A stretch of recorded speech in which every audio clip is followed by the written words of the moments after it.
আসসালামু আলাইকুম গাইস, কেমন আছেন আপনারা সবাই? আমি আজকে বেগুনে আর আলু আর ডিম দিয়ে একটা চপ বানাবো। তো দেখুন, প্রথম বেগুনটা আমি সুন্দর করে চিকন চিকন করে এইভাবে লম্বা লম্বা করে কাটটা নিমু।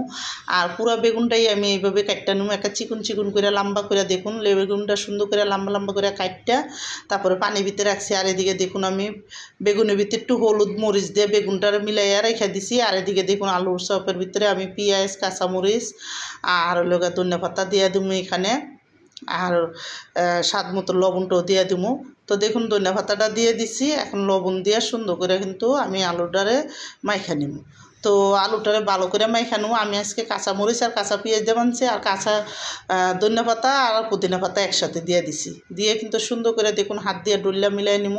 আর আলুটা একটা ভালো করে সুন্দর মতন সিদ্ধ করে ডল্লা নিছি। আলুটাও ভালো করে ডল্লা নেবেন।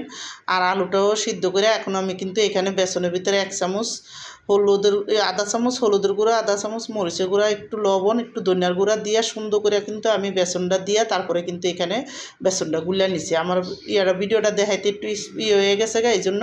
তো দেখুন এদিকে আলুর চপটার ভিতরে আলুটা লইয়া আমি সুন্দর করে বেগুনের উপরে একটা ভালো করে মিলাই দিছি। আর একটা ডিমটা সুন্দর করে মাঝখানটা ফাল্লা ফাল্লা করে কাটটা ডিমটা উপরে দিয়ে আবার আলু দিয়ে তারপরে কিন্তু আমি এই বেগুনিটা বানিয়ে নিছি। আর এভাবে করে আমি সবটি বেগুন দেখুন একসাথে বানাবো। তো আমি প্রতিটা বেগুনের ভিতরে কিন্তু সুন্দর করে যতটুকু বেগুনটা অতটুকুই আলুর চপটা লইয়া তারপর দিব। আর এই আলুর বেগুনের রেসিপিটা যাদের পছন্দ তারা লাইক সাবস্ক্রাইব দিন, প্লিজ আমার ভিডিওটা বেশি বেশি শেয়ার করে দিন আর সাবস্ক্রাইব করে দিন।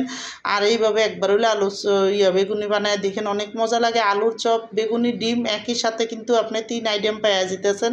তো খাইতে কিন্তু অনেকই মজা, একবার হলে বানায় খেয়ে দেখেন। তো আমি দেখুন এদিকে সুন্দর করে কিন্তু প্রতিটা বেগুনই সুন্দর মতন একসাথে মিলাইয়া নিমু। তো এইভাবে করে প্রতিটা বেগুন বানাইয়া তারপরে কিন্তু আমি একটা প্লেটের উপরে রেখে দেব। তো সবটি বেগুনি আমার দেখুন এদিকে বানান হয়ে যেতেছে, আরেকটা রয়েছে, এটা হইলেই শেষ। তো আমি এখানে বড় বড় বেগুনি দেখে কিন্তু আমি বানাইছি 4টা বেগুনি। তো দেখুন 4টা বেগুনি বানানো আমার হয়ে গেছে গা।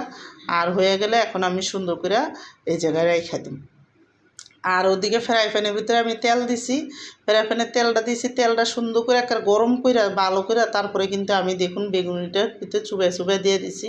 তো আমি আপনাদের কই আমি কিন্তু বেশি একটা বেসন গাঢ় খাই না, মানে একটু পাতলা বেসনটা আমার কাছে হইলে ভালো লাগে। বেশি গাঢ় হইলে আমার কাছে বেগুনিটা খাইতে অত মজা লাগে না। এই জন্য কিন্তু দেখুন আমি একটু পাতলা পাতলা করেই কিন্তু বেসনটারে গুলছি।